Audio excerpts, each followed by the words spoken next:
Putin ভারতে এলে মোদি কি উপহার দেবেন এই প্রশ্ন কি আপনার মনেও ছিল? কূটনীতির হাজার রকম ইঙ্গিতের ভিড়ে কোন উপহার কোন বার্তা দেয় তা কি সত্যি শুধু আনুষ্ঠানিকতা, নাকি এর মধ্যেই লুকিয়ে থাকে দুই দেশের সম্পর্কের ভবিষ্যৎ? দিল্লিতে পুতিনের সফরে সেই কৌতূহলেরই পর্দা উঠল ৬টি অনন্য উপহারের মাধ্যমে। ইন্দিরা গান্ধী আন্তর্জাতিক বিমানবন্দরে লাল গালিচা সংবর্ধনার পরই শুরু হয় উপহারের ঝলক। মোদি প্রথমেই পুতিনকে উপহার দেন রাশিয়ান ভাষায় অনুদিত গীতার সংস্করণ। মহাভারতকালের সংকটের মুহূর্ত থেকে উঠে আসা সিদ্ধান্তের দর্শন। এই উপহার কি আজকের আন্তর্জাতিক টানাপোড়েনের পাতায় কোনো প্রতীকী বার্তা? এরপর আসে আসামের বিশ্বখ্যাত চা। কূটনৈতিক সম্পর্ককেও কি এখন ভারতের লক্ষ্য আরও মসৃণ মিশ্রণ? কাশ্মীরের জাফরান, দামি সুগন্ধি, ঐতিহ্যে ভরপুর এই উপহার কি আরও গভীর বন্ধুত্বের ইঙ্গিত?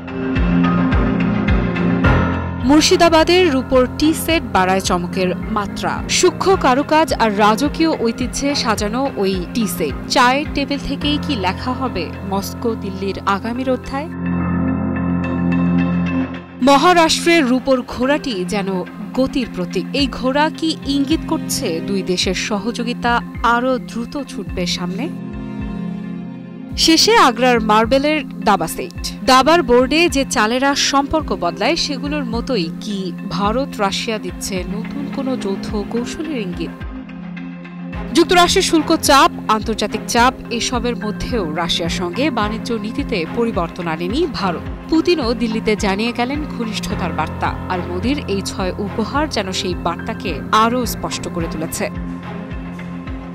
তাই প্রশ্ন এখন খুব স্পষ্ট, উপহারগুলো কি শুধু সৌজন্য, নাকি প্রত্যেকটির মধ্যেই লুকিয়ে আছে ভারতের কূটনৈতিক বুদ্ধিমত্তার নতুন অধ্যায়?